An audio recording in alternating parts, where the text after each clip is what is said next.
On this episode, we're talking about getting your message through.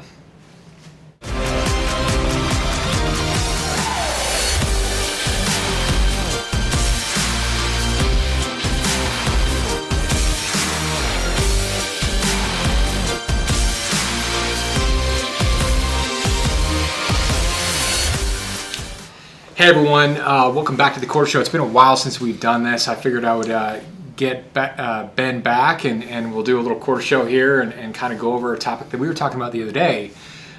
Ben does about $2 million in sales personally per year, and so he's got a lot of experience on the topic. And we were just talking about how in sales, it takes a lot more than you realize. And we were just talking about the topic of like duplication, where sometimes when you're putting a message out there like, hey, I really need you to look at this, or I need you to sign this, or I need you to do this and that, they don't totally receive that message because for whatever reason, they're busy, they're distracted, they're working on things. But as a salesperson, when you're working on things, often you assume too much. You assume that when you say something once, that they've got that down and that they understand what you're saying, when really they don't. And that's not a negative on them. It's that they're busy, so maybe your message was lost in translation or whatever, but sales reps far too often will assume that it takes one time that their message is going to go through and they're going to say, oh, hey, I need you to sign that, for example.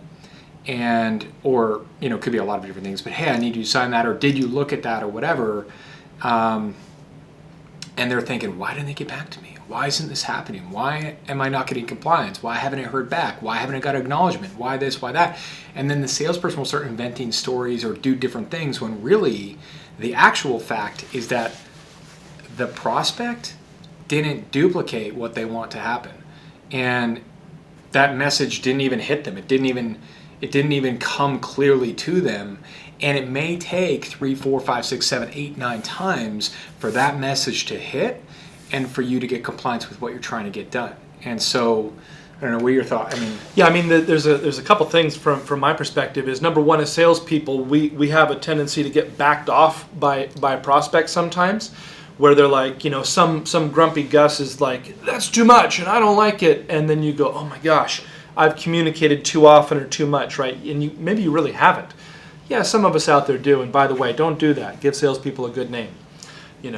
Control your communication. But we get backed off, and so then salespeople can get, any of us, marketers, anyone, can get weird ideas about communication and how much is too much. And then it gets to the point where like I called a prospect the other day, and they were waiting on a contract from a client of theirs. And they waited for 5 days. They waited an entire week. And then they decided, okay, now I'll finally call the client and be like, hey, what's going on? The client had never received the contract. It was in spam. Now, that's super duper common.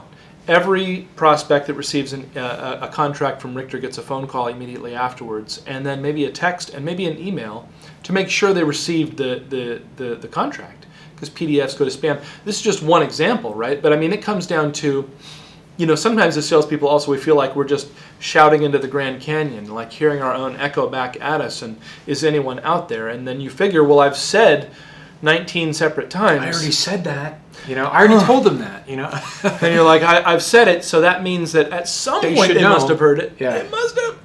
But the truth is, many times they haven't, and even with me, when I'm a buyer, when I've been a buyer, sometimes,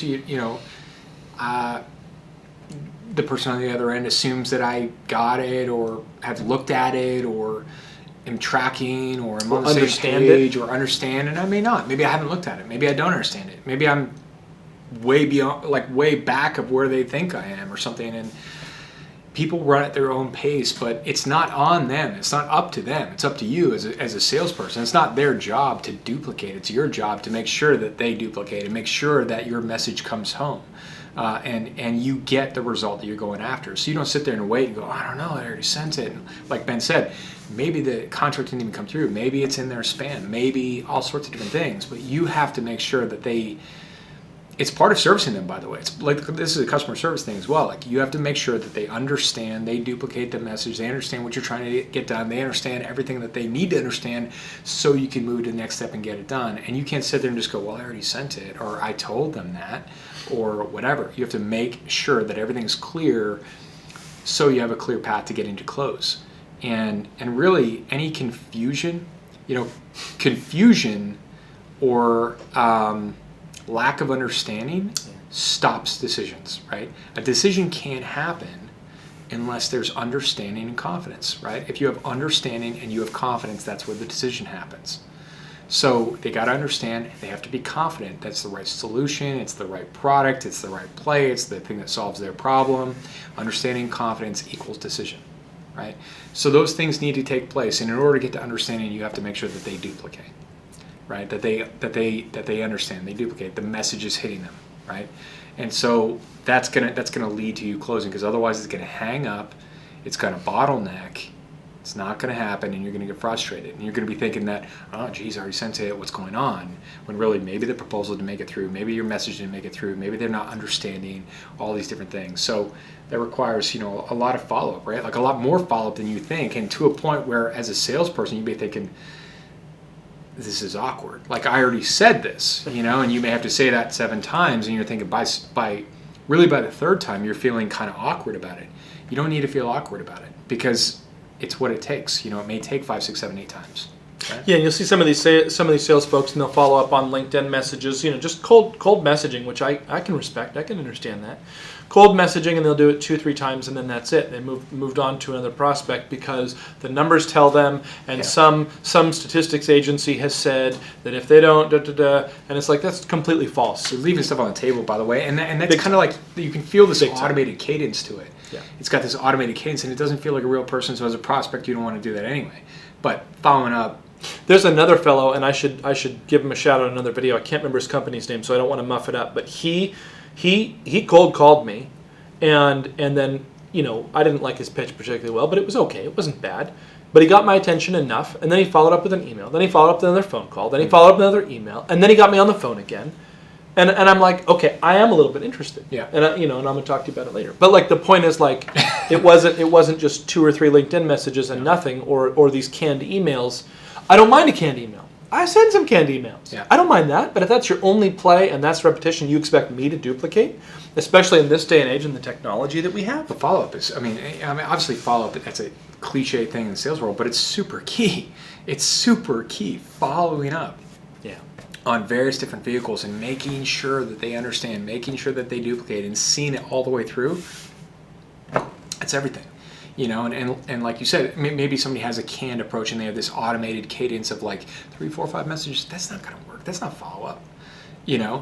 Follow-up is the phone calls and text and making sure you're connected and make sure the other people on the same page and everybody's really actually engaged in communication. And that may take a lot more than you think. You may think 1, 2 pings, that's going to be enough. It's not enough, right? We've talked about this. We've had statistics where we've seen, there could be 18 contact points in the sales cycle in order to get a deal closed, and it might be much larger than that when on average we found that a lot of salespeople only follow up 3 times. That's dismal. 3 times, you're going to be hurting if you're following up 3 times when it really may take 18 contacts to make something happen. And going back to it, like people are clearly run into call reluctance related to this sort of duplication thing where they're not seeing it all the way through because they're hitting that awkward stage themselves, which is not on the prospect, it's on you. You're feeling awkward about following up to make sure they have duplication or make sure that the message gets through or that it's really sinking in and they're on the same page so you can walk in lockstep through the sales cycle, right? Super key. And so if you do that and you move it with the prospect through the sales cycle all the way through and you make sure they duplicate, make sure they understand, make sure your message is getting through, and then you take them through the whole sales process, you're going to get to closing deals, certainly in the B2B space. Super key. But I think a lot of people don't realize that, and they're just like, oh, geez, they went dark. They're dark. They're balls in their court. Balls in their court. They went dark. All this nonsense. They're non-responsive. Oh my goodness. It's dead. It's gone gray or something. Don't say those things to yourself. Yeah. First of all, they're just curse words. In the sales world, it's ridiculous. Don't say them out loud. And secondly, it just really comes down to you and sticking it through to make sure that you're in lockstep, they understand, you're pushing past that point of sort of awkwardness to make sure you follow up all the way through and pushing past that point of like, do they duplicate? Have they even received the message? Are they understanding what you want to do next step, in terms of the next step, because they may not. Yeah, they may not have gotten it. Last night had a deal all wrapped up, everything done, all coordinated, timing, everything, proposal. Fellow said he would sign off as soon as the details were coordinated. He's on the email thread. It's all coordinated. It's 4:30 p.m. and I'm like, okay. Rob says I can't go home till I make another sale. So I'm like, okay. Text. Will you sign off for me now? It looks like we have everything good. Signed contract right there. It just comes back signed. And I go, oh, thanks. And he's like, no problem. Right? And it's like, even that, just to the very end, the prospect, just didn't finish the thing. He's probably on his way home or already home having dinner or whatever. And he's like, he just didn't do it. I could sit there and go, I don't know why he didn't do it. He said in the email thread. We've had people say it. Oh, you need me to sign this? Oh, I didn't realize. Say it out loud. I didn't realize I need to sign this. Like, we've had people say that. Like, oh, you need me to sign this? Yeah. Yeah, we just need it signed off. Okay. And then they send it back, but we get that. One of our biggest clients said that. Wonderful client. We get that response sometimes. Yeah. Oh, do you need me to sign this? Yeah. And didn't duplicate. No duplication. So not full. It does happen. So you gotta make sure, and you gotta see it all the way through. So anyway, hope you like that one. If you like it, hit like, and of course, subscribe to the channel. Smash that subscribe button. But we'll work on doing some more here as well. All right. Thanks.